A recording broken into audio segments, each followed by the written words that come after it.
A plant nursery, recruiting bassoonists, and perspective with Rodney Ackmann. Stay inspired. Your University of Oklahoma Bassoon Studio plant nursery, and it was wonderful hearing about that. Would you want to share just how it was inspired and the process of working with the university? Sure, and thank you very much, Julie, for inviting me to be part of this really terrific program. I'm happy to be one of your hosts this year. Yeah, I guess it goes back to a love of plants and shrubs and flowers and trees. Anything outside that's living and growing, it is another form of aesthetic pleasure for me. And that was probably cultivated, especially during my college years, when late high school and college years, when I typically had a summer job and Christmas season and spring break at a local plant nursery. So I was surrounded by geraniums and oak trees and all the things that maybe some people take for granted. But I really enjoyed that a lot. It was a great diversion from the rest of the year when I was more inside and working on Weissenborn and Mildy and Mozart and other things like many of us do. So it was a nice contrast to that. So I just had an appreciation for all things that are growing outside. And of course, along the way, we all learn about reeds and cane and where it's grown and learning more as we ask questions and people inspire us. And but one of the people more recently that I've connected with is Professor Dale Clark, recently retired at Arkansas State University in Jonesboro. He's been out a number of times to the University of Oklahoma to deliver reed-making sessions, also when I taught at University of Missouri. So we've had a number of times where we've enjoyed his expertise in reed-making and more recently in growing cane. So he knew I was fascinated with this, and it's not the first time or place, of course, in the United States or anywhere in the world where this has happened, but we seem to have a particularly good spot here at OU. So we talked, and lo and behold, just kind of out of the blue, a package arrived with 3 tubers of Arundo Donax that Mr. Clark had gifted to us. What a nice thing. So we opened up the box, and one day last fall, about this time, maybe a little bit later, on the back loading dock, we potted these 3 really healthy tubers. It's a bulb, like a tulip bulb or a daffodil, and set them out in these pots. And the plants themselves came from a nursery, I guess, that Mr. Clark uses in Western Massachusetts. So we connected with the nursery guy out there, Steve, who was a terrific guy and gave me some more insights on how to plant and what to expect and so on. And of course, we all know that Arundo Donax is considered an invasive weed. So that means it's going to grow pretty easily, even with neglect. So I thought we can handle this. So we got the grad students and a couple of fifth-year seniors out on the loading dock in blue jeans and potted these things up. And then again, after talking with the nursery person in Southampton, Massachusetts, he said, if you're at a university, there's probably a greenhouse there on campus somewhere, don't you think? And I said, well, yes, there is. Several, I think. He said, you would be well advised to put those in the greenhouse over the winter. So this was September, October. And so after the freeze, I connected with our guys at the OU greenhouse, and they were really intrigued by the whole project. The head greenhouse guy said, come on over, bring them, we'll keep them watered. We got a pretty fancy drip irrigation system. It'll keep them out of the extreme weather. And it turned out his daughter actually plays clarinet in the Norman High School band. So he said, I know a little bit about clarinet reeds, at least. And aren't they kind of the same thing? I said, well, yes. And so he took special interest and wintered these 3 plants. They weren't terribly big at the time, maybe a foot tall. And but I'm glad he did, because like much of the country, we experienced a pretty extreme freeze, about 17 below degrees in February, and I doubt they would have made it through that had they not been in the greenhouse. So they stayed in the greenhouse, and I went out a couple times to check on them and took pictures and brought the studio up to speed. Here's where we are. They've grown a lot, and we waited until tax day. April 15th was traditionally is a time nursery people say it's a good time to set out your flowers. So we did that, and it happened to be a pretty rainy, muddy day. And along the way, I've been looking for a place to plant these. And we're very fortunate at our beautiful Catlett Music Center that is built with 2 internal courtyards. And so my office, you can see behind me, I've got the blinds closed just for maybe a little better lighting. I look out, and there's a gorgeous courtyard with plants and shrubs and places to sit and so on. So after getting permission from my boss and the building guy, he said, yeah, this is fine. Put it in the courtyard. So again, we talked with the guy that maintains the courtyard. I wanted to make sure that this invasive weed would not block any of my colleagues' windows. They're beautiful views. So we found a spot that's just ideal. Does not block windows. It's self-contained. It's kind of a five-sided, unusually shape to it. But it's the ideal place. Plus, as these things have grown since we planted last April, they're quite tall now, but you can see them from the front office of the School of Music. So, and anyone coming up to the office, there are quite a few every day, and sometimes prospective students, it's a good place to stop and say, hey, look down there and see what's going on. So we got signs into we involved some other students with the graduate quintet to design what do we want to say on these identification signs so people know it's more than just a weed, that there's a purpose behind it and what the name of botanical. We went really legit with it. Nice looking. We're kind of proud of our signage. And anyway, that's the story. So they've been out there since April, and here we are almost at the beginning of October, and we were told they would grow ideally close to 18 feet tall, and I think one of them may be there, maybe even taller. So it's fun. We're told by Mr. Clark, who has a whole patch of this in his backyard. I visited that, so I kind of have that as a standard in his backyard. That they get tall, and you have to kind of keep them propped up if you don't want them to be an eyesore. So I've been out there a time or two with my ladder and blue jeans and tennies and got up on a ladder and drove some PVC pipe down there, kind of tied them up so they look better. And again, our friend Mr. Clark said, well, probably January is the best time to harvest. And it takes several years before they're the diameter that would be usable for bassoon reeds. So, but he said maybe this first year you could offer these to the oboe studio. So that's what we'll do. Next January is the next, they'll die down with the freeze, and we'll harvest in January, make it a big studio project, and then offer it to our oboe colleagues and see what happens the next growing season. We're told that it'll come in even fuller and grow faster a year from now. So that's it. We're excited. It's fun. It's really involved a lot of people at the university that all of them have just come up and said, how can I help? Even the guy that does more detailed gardening in the other courtyard left a bag of potting mix. He said, will that help you? And I said, well, sure, it won't hurt. So there you have it. It's just kind of an ongoing fun thing, not just for bassoonists, but almost everybody. My colleagues, trombone professor, and others have been asking, what's going on? The librarian, what's going on here? And so it's been fun. The recruiting process as a professor of bassoon, could you share a bit of insight into that? Sure, there are lots of levels of this, and I'll start by saying that the recruiting process really is the lifeblood of any successful studio, and especially with bassoon. I consider ourselves an endangered species, and there are strong programs. We try to identify those, but there are smaller programs that maybe don't get the recognition, still producing really fine student bassoonists. So my radar's out constantly, and usually several years in advance, trying to target those that might really do well here and be a good fit. And that's really what it comes down to, a good fit. Not always am I just trying to get the all-staters or youth symphony students. Maybe a student that hasn't had those opportunities, that just needs some structure of quality instruction in an environment that's supportive and will allow them to grow. That intrigues me as much as anything. But it's a big job, and a lot of it's invisible, kind of hidden hours, as we call them, and a lot of just individual effort. It's a matter of networking with our public school friends and colleagues involved with high quality programs and all-state groups and youth symphonies. So we're in the car a little bit and driving around and offering our services as a clinician to get acquainted. And it's networking, sure, and it's building relationships, and that does accrue over time, that people trust what you're doing and they see a student maybe they've put in your studio for a few years, and hopefully things are working out really terrific, and maybe sending the next student that comes along. So it's networking, it's making relations, it's just making friends, really, basically. And you sustain that over a period of time, develop a reputation, then it does kind of build significantly. But really, the main thing is we say who we are. And I've never been an arm twister. It's just, here's our program.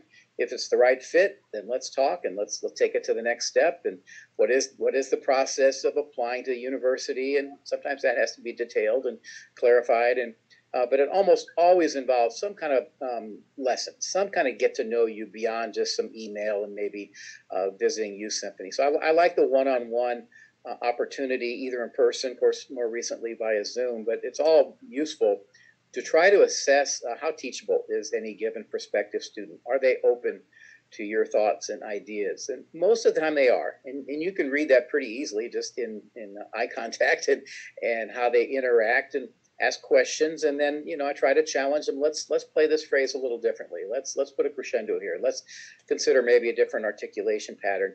And then see, are they open to it and can they process it, at least to some degree? We don't expect perfection because a lot of this needs to incubate a little bit. But that gives me an idea of their teaching potential. And if they have that in place and they've already got a solid foundation, then often that things really work out really great. But again, bassoon, I would guess viola is probably a tricky one. Anyone teaching harp on the university level, those two are some really challenging areas. And so it's a lifelong commitment to educate band directors why bassoons are important in their program, and some basic instruction, which we try to deliver through our own methods classes, training our future music educators here at the University of Oklahoma, most of whom are not bassoonists. So a lot of elements to it, a lot of layers, but it takes a lot of time. And I'm also happy to say it's something I really enjoy because it is a people endeavor. And it's just fun. If it's the right fit, fabulous. If it's not, then we move on. But there are many fine institutions of higher education that have strong music programs. We know all about that. But it's finding the students that will really thrive in any particular program. Rod, one of your former students, Jared, has submitted a question for you, and he's written, when recruiting bassoonists, what is usually the most difficult aspect? Well, probably two, just finding those students first. Again, it's keeping the radar up, and I keep a list here. I look at it every day of 1 year down the road, 2 years down the road. Maybe some of these students have already inquired with me directly. In some cases, they've already been on campus. And so that's a great jump start. And then following up with that visit to let them know you're still interested and how are things going. And if we can repeat that, that's great. And then the final assessment is what I just mentioned, is just really being very clear about our expectations, what our program is like. And, you know, college is very different than high school. And so we emphasize that, and the, you know, time management skills are very crucial, and personal, you know, physical health, mental health, staying on top of all that certainly leads to success as a young musician. But, you know, when we mentioned that we, you know, have that weekly lesson, and we have weekly studio class, and for the freshman and sophomore, often they have technique lessons with a grad student, and we offer the reed making, and then we offer the bassoon ensemble. That's 5 pretty intense experiences each week, but we're very thorough with that and transparent that that's what makes us successful, I think. And beyond that, communicating what a supportive environment the studio is. And I think that's a hard thing to really feel just from someone saying it, but often when they get to campus, not only do I work with them a lot and set a day aside, or at least half a day aside, and hopefully meet mom and dad as well, but also have them interact with students. And that can be key, so that they're not just hearing it from someone a generation or more older than them, but someone closer in age. And so often I'll hand a $20 bill to a student and say, why don't you go get lunch with this prospective student? Let them ask you questions. So most difficult, I say 3 things: the initial contact, identifying, and then the process itself, and then assessing their ability to succeed here. In your interview, Rod, I loved hearing about your experiences with your teachers and how they influenced you, and was going to ask about the community orchestra rehearsals, where you played side by side with your teacher at the time, and how they were like private lessons. Could you share a bit more of that special, you know, opportunity to play with your teacher, and just that special relationship that we form with our teachers?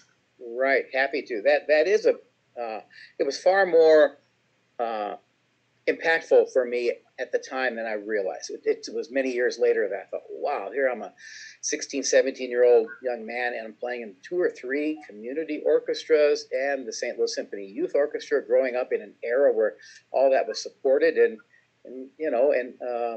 up and coming bassoonists. They got a few phone calls and saying, would you come in and play second bassoon? That eventually evolved into sitting next to my private teacher for a couple of years in the Kirkwood, Missouri Symphony. And yeah, every lesson was a mentoring thing in a very gentle way, and just by example, and hearing a far more mature sound and vibrato and phrasing. And it was like a second private lesson that I didn't pay for. It was just automatic, but it spoke well to Ina Schoengert, who was my teacher at the time, her generosity, her experience, her knowing how to work with a young person that's approaching these hurdles for the first time, and in sight reading, and being confident playing out with a big sound, and all that, those kind of things. I'm sure it was just far more beneficial than I ever imagined, but I was very fortunate, and I count that as a real advantage that I enjoyed. Beyond that, I've had the experience to, at maybe a little higher level, at the university level, the 7 summers I taught at Indiana University School of Music. Those summers also encompassed a festival orchestra, which seated the faculty in the principal chairs, and then the top student musicians in the rest of the section, second, third, auxiliary instruments, whatever. So it was a combination, again, of this mentoring situation. And this time I was the mentor, and had amassed some years experience, and certainly benefited from being the mentee as a high school student. That's how she did it, and that's what really worked well. And again, a lot of it leading by example in a very high level orchestra. I mean, some legendary faculty colleagues that I enjoyed playing right behind Mark Lifshey, and Joseph Gingold, the esteemed violinist, was concertmaster, and on, Mark and others, Myron Bloom, Cleveland Orchestra, on and on. I enjoyed the interaction with them as much as getting to mentor these young university students. So that's phenomenal. Then, you're in your career, from time to time, we get side-by-side opportunities with our local youth orchestras, similar, sitting in the section and kind of show them how it's done, and making comments, not overwhelming. I'm have to be careful not to say too much, but mainly confidence building and a few tips here and there, and demonstrating. It's remarkable what can be, how quickly people can come along with that kind of opportunity, which we don't get enough of. But I will say, just this past week, our student orchestra is playing Sibelius Third, which is not often performed. And I came in and got to sit in with the orchestra. I was just sat right between one of our more experienced graduate students and less experienced freshmen. So again, just to have that opportunity to maybe say a few words to say you're on the right track, keep doing what you're doing, maybe do a little more, and a few other things about orchestra etiquette and that kind of thing. I dearly love it. I think that the side-by-side mentoring is just can be so powerful. So, Rod, I wanted to chat about the process of changing careers and the importance of flexibility in life and music, especially, with this past year, and all of us kind of just, stepping into new territory. And in your interview, you shared about one of the orchestras that you were working for folded and led to other opportunities in teaching in the classroom. Could you share more just about that experience, and what you learned from it, and how you were able to take the skills that you knew and step into a new environment? Sure. Well, I've had a few changes in my career, but for the most part, it's been music based.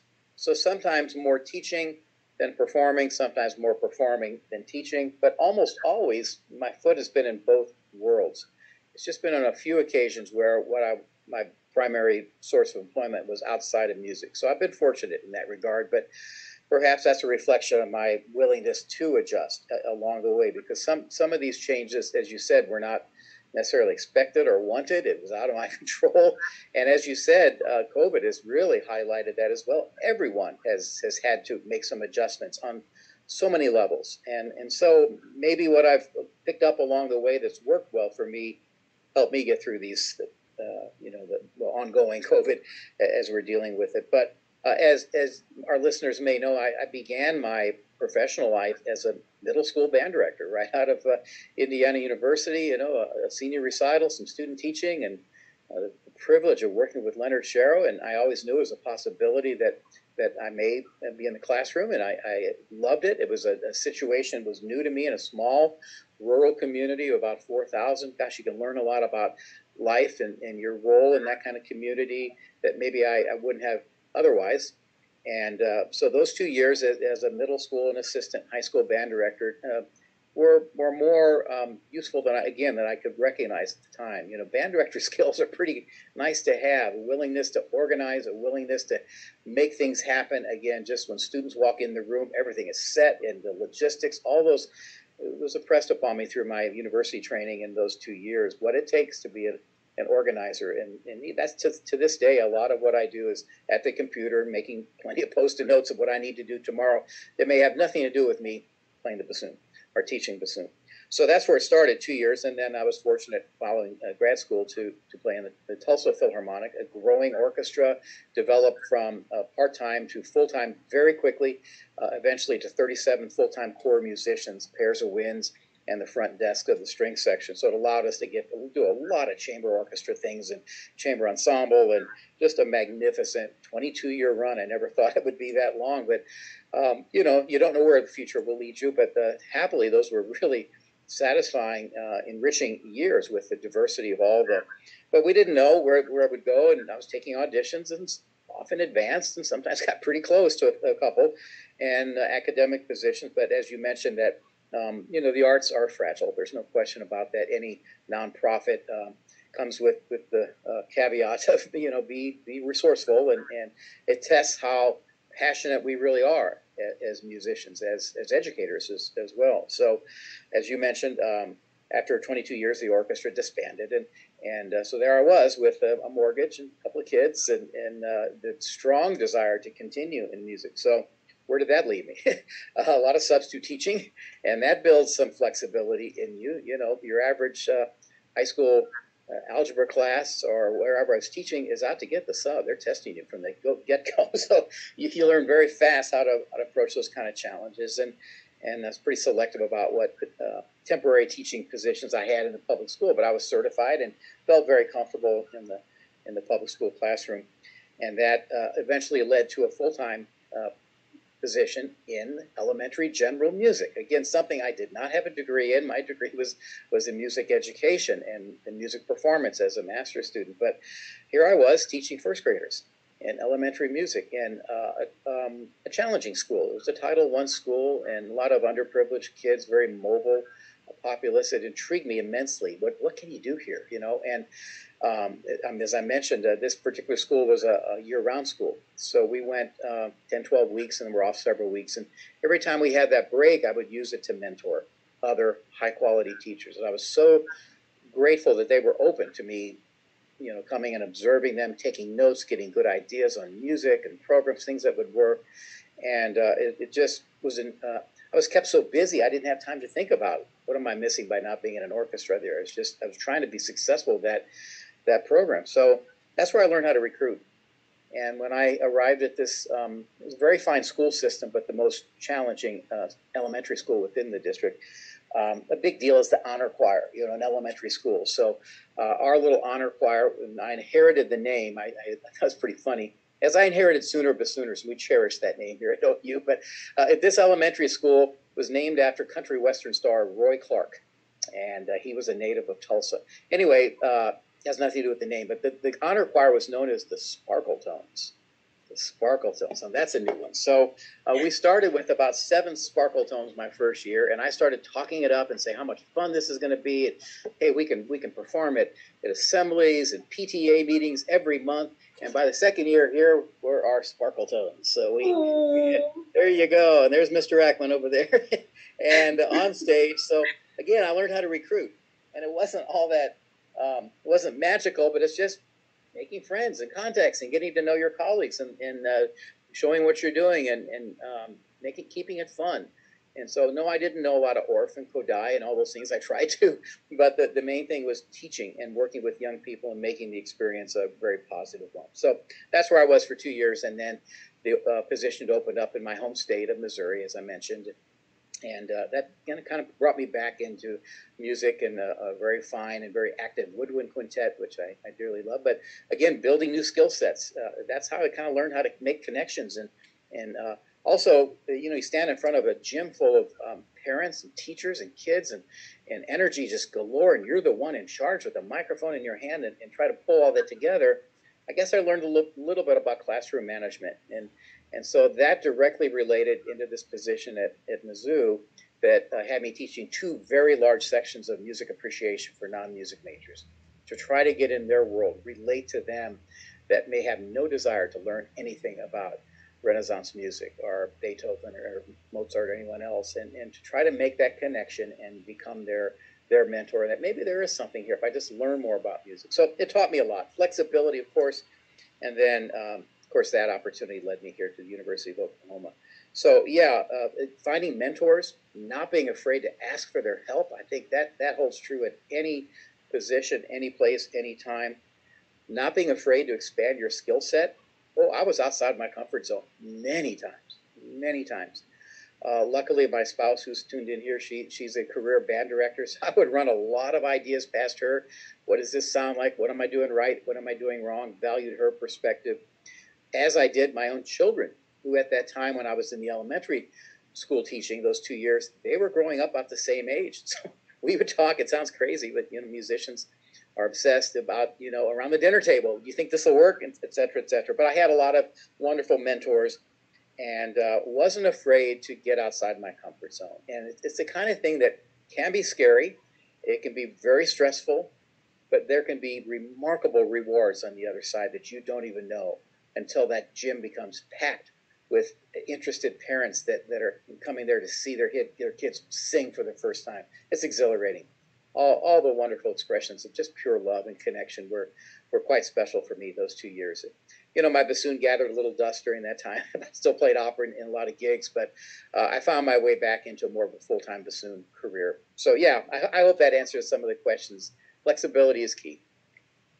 Where do you think your fascination with people and wanting to understand others came from? Well, it's probably evolved out of necessity, basically. But the more I did this, and a lot of musicians are kind of introspective and introverted. We spend a lot of time in solitary situations in the practice room and one-on-one lessons. It's rare where we connect beyond a woodwind quintet or something bigger that maybe we're totally responsible for those 30 kids in the classroom or the 100 in my university level music appreciation class. But to kind of come out of the normal thing, I'm not the life of any party, but I think you have to kind of get in character sometimes and assume kind of a position of someone in theater on stage. When the curtain comes up, boy, it's game time. You've got to be able to inspire and be super organized. And I'm not the greatest with technology, and I wasn't a pianist. I couldn't sit down there in the elementary, but I was pretty good with that remote control. But I could pull up nice tracks of some really fun stuff to sing. Again, so you learn one step at a time how to engage more with people. And as you do, you see, I found that I enjoyed it. And I probably come by some of this through genetics. My dad was very much a people person. And as I reflect on, he's not a musician, but how he was never a stranger to anybody, always reaching out, how are you doing, in a positive way, and taking an interest in whoever that friend or new friend was, and just kind of getting conversation started in the simplest way. And pretty soon you realize you've got a lot of commonality there. And maybe a friend that you never would have made before, or a colleague or student, whatever the avenue is. So I guess I get some of it from my father, and just learning that you've got to do this. That it's something, again, being out of your comfort zone. Some of my colleagues, when the orchestra folded, I think kind of came inward and wringing their hands of what's next and what am I going to do? And that doesn't bring in a paycheck, and that doesn't foster a new career joy that really, with some of the career changes, those 2 years at Roy Clark were 2 of the happiest years of my life. And I will always say that. And that's why the picture stays on my bulletin board or on my shelf. But we learn and we grow, and as with people skills. I think that's what you asked me, that these connections that related directly to my years at Missouri, where you're reaching out to the band directors and you're in front of a high school group or doing a all-state clinic or introducing the quintet. It doesn't come naturally to me. I have to plan. I have to think through it, and it wasn't that long ago where I had to just muster up the confidence and say, "This is it. They're paying me to stand in front of a hundred non-music and make this fun and exciting and relevant, and hopefully they learn some things along the way." It's a gradual evolution, Julie, I think, but I'm happy for it. I'm grateful for it, because I think it enriches your life in many ways. Otherwise wouldn't happen if we just stay in the practice room and think about us and the music, to make it really a human endeavor. And that relates to our audiences and being able to speak to them and talk to them afterwards. You have to kind of make it a point to make this happen. The next question I wanted to ask Rod is about keeping perspective on life. And in your interview, you remind us all to go live. Can you share more of your process to realizing this life advice and how to keep perspective? Sure. Well, every day, every week, every month has its challenges, and some appear bigger than others. Sometimes they seem insurmountable. I think that's just part of being a human and caring about what you do. If it didn't bother, certain challenges come our way wouldn't bother us. We just let it go. But most of us care deeply about what we do and how we do our work and interact as teachers, as musicians, with conductors and other colleagues. And so when there's a bump in the road, or maybe a misunderstanding or something like that, truly one has to keep it in perspective. And often these things resolve themselves. I think we all have a little bit of we worry too much about things that often don't even happen. And so that there's a message that I try to remind myself of. And as I mentioned to Julie before our presentation today, I keep a couple adages in little notes on the top of my computer. And that's one of them. Perspective is the most difficult thing to keep in life. And even these troubling scenarios we might find ourselves in, they pass eventually. And often they correct themselves on their own, or they just disappear. But it's often not the most important thing. When you look at big life issues, your health, your family, those kind of things are far more serious. So I guess I'm getting better at that, is with more life experience. I'm sure I am. I can think back on several things I won't go into now, but because we care so much, we care deeply about, did I say the wrong thing? Was that the right way to handle this? And I hope when I spoke to the conductor, it was the right words I used, and those kind of things. So as long as you're aware of it, I think, and realize that many of these things kind of take care of themselves, and don't beat yourself up. If you give a good faith effort and with all the best intentions, then that's all you can do. And I'm happy with that. And so I hope that addresses that. It's a tricky balance. There's no question, because we care so deeply. And let's face it, most of us are perfectionists to one degree or another, and there's no such thing as perfection.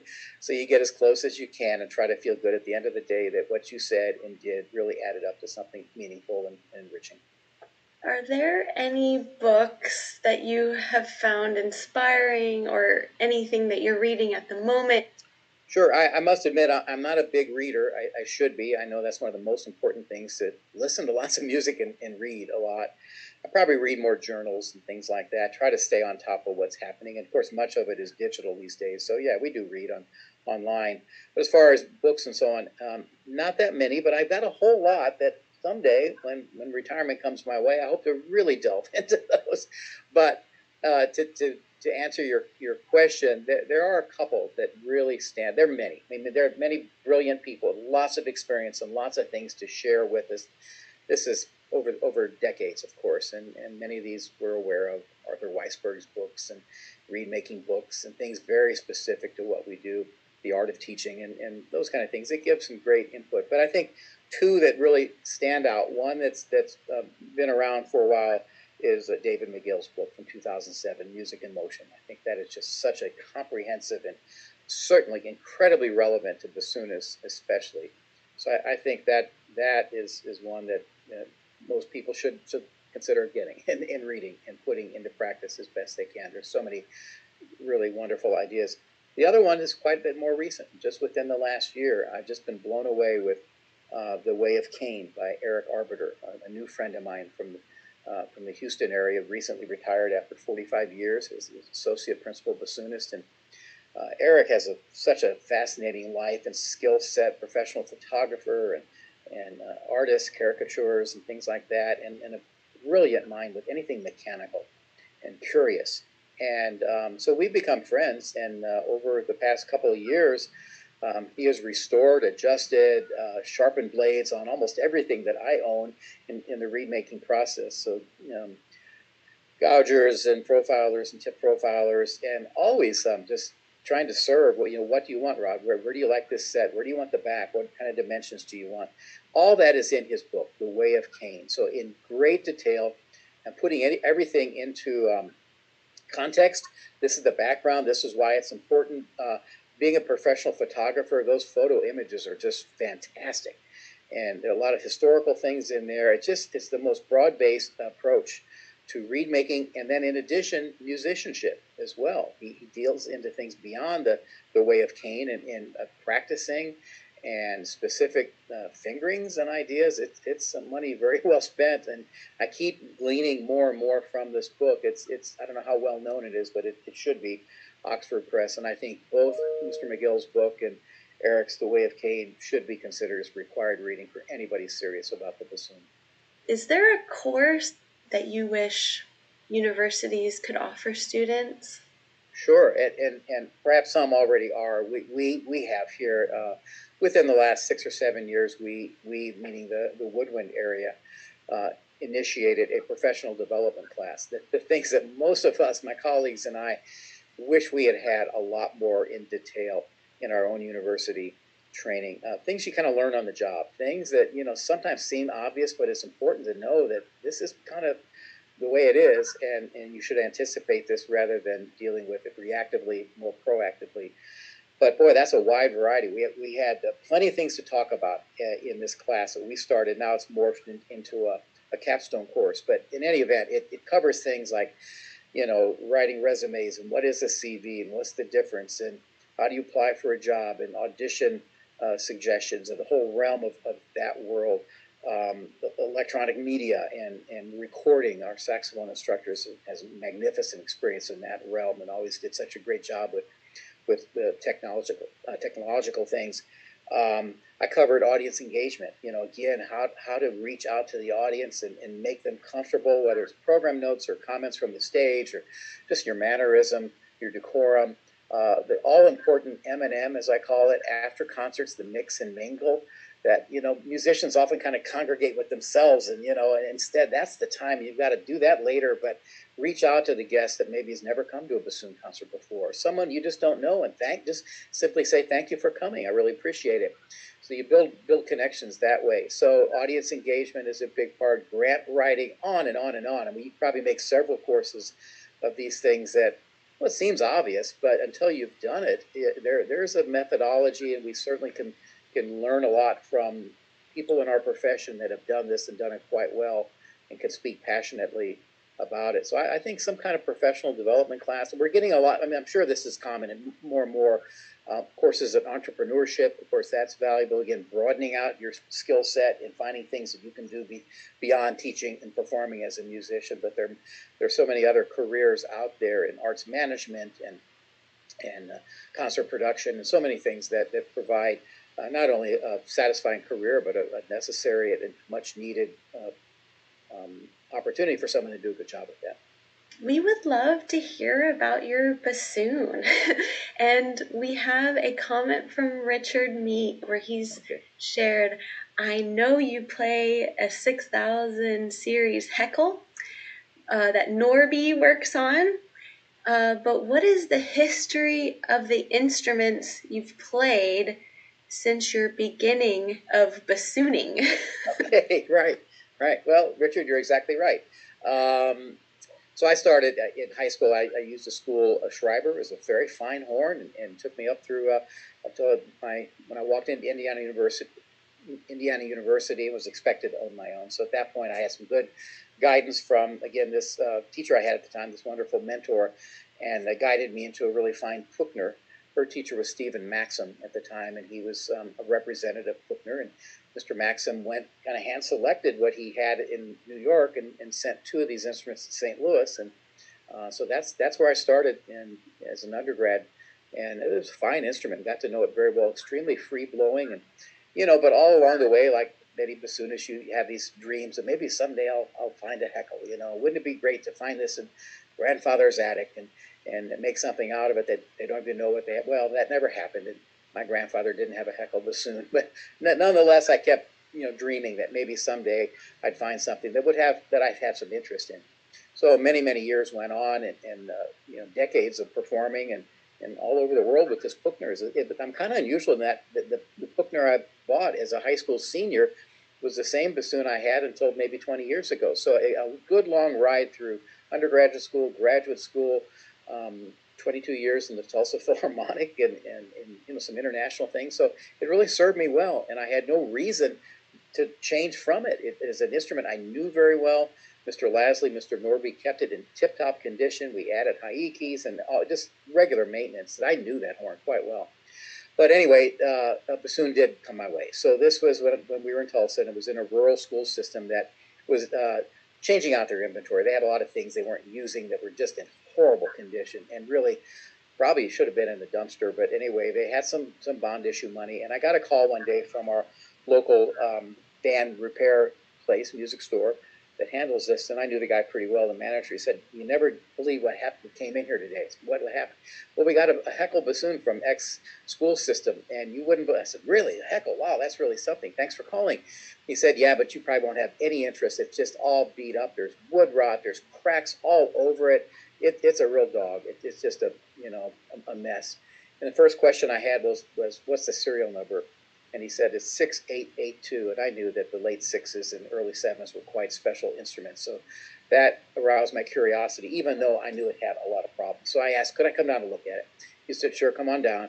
And I've been a customer of Mr. Lasley's for many years, so I arranged the opportunity to run it over to Indianapolis to see if they thought it might have some potential.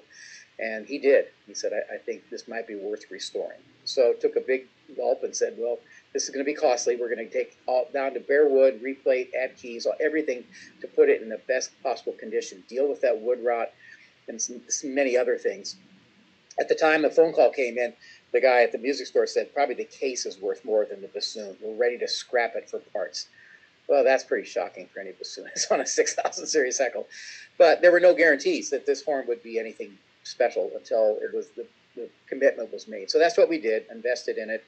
And they did a beautiful job. It took several years. In fact, it took a nudge from Mr. Sharrow to say, are you finished with Rod's heckle yet? Haven't you had that several years? And they got on it then, so that helped me. And it turned out beautiful, tone hole inserts, but a very different instrument. Very, very different pitch center.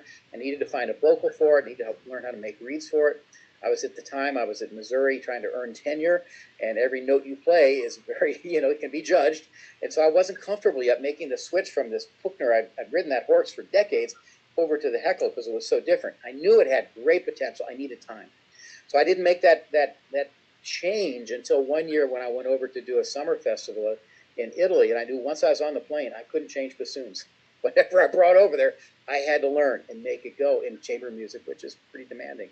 So that's what happened there. He came back and I've been playing that bassoon ever since. But they did a marvelous job restoring it. Both Mr. Lasley and Paul Nordby both have their hands on 6882, and that's the instrument I've been playing ever since.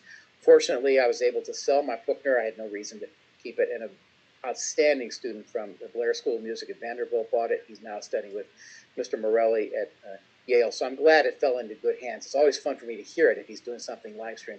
One last thing I'll tell you, that this instrument, 6882, I've got a lot of photographs of it, as does Paul Nordby. But probably the most glaring and shocking thing, in addition to wood rot, was that the bottom of the long joint had been poorly repaired with mixing materials. So they used aluminum on this. I'd never seen that before. They had put aluminum at the bottom of this very cracked bottom part of the long joint. There it is. It's kind of a relic now. I keep it. You see the aluminum. I've never heard of anything such as that. So different expansion, contraction rates, all the acoustical engineering things I don't quite understand, but it doesn't make any sense. So Mr. Nordby amputated this and beveled it off. It looks really pretty, and now it sits on top of my cabinet as part of the story of 6882. They indeed grafted wooden maple at the bottom of the long joint to absolute perfection. So the bottom 4 inches of long joint are actually Fox, and the rest of the instrument is Heckel 6882. That's it. I dearly love it, and I'm glad the Puchner's in good hands, and I just love this Heckel, and hope to play it for a good number of years down the road. Reflecting on your career, that when you started in music that you wish you had known? I think so. Again, this evolves, of course, but I guess the biggest thing is when you're younger, I wish I'd have trusted my instincts a little more. I wish I'd trusted my own training that I think was quite solid. And yet, as musicians, we're kind of naturally self-doubting all the time. You know, did I choose the right tempo for this, or am I using the right fingering, or did I have the right reed, or you know, it's clearly we scrutinize every single thing we do. And I wish maybe I could have balanced out a little bit more, trusting that maybe I've learned a few things and know a little bit about, and certainly, you know, just repertoire exploration of repertoire that that may have made me a little more relaxed and enjoy the ride a little bit more. Not that I didn't, but I think it would probably create more of a confident approach. And you know, I always teach that with my students: be confident, never arrogant. Be confident. And the distance looking up, I often thought of Mr. Sherrill was on a pedestal, and clearly he's an epic hero and famous bassoonist of all time. But he was as gracious as he could be, gave everything he had to me, and you know, the distance looking up is greater than the distance looking down. Now that I'm mentoring students, I'm trying to, you know, connect them even more than maybe I did. But just to trust instincts. I say that all the time to my students. You've already developed 6 or 7 years of good player instincts, and follow them, and don't be afraid to take a risk. The worst thing that can happen is I may say you did too much, and take that as a compliment. So, you know, not being too closed in. You know, trust what you've learned already. Most of us have been surrounded by fine colleagues, mentors, teachers, conductors, opportunities. You go to concerts constantly to be inspired by the next music that you hear, and I think that really adds up more than we think it does.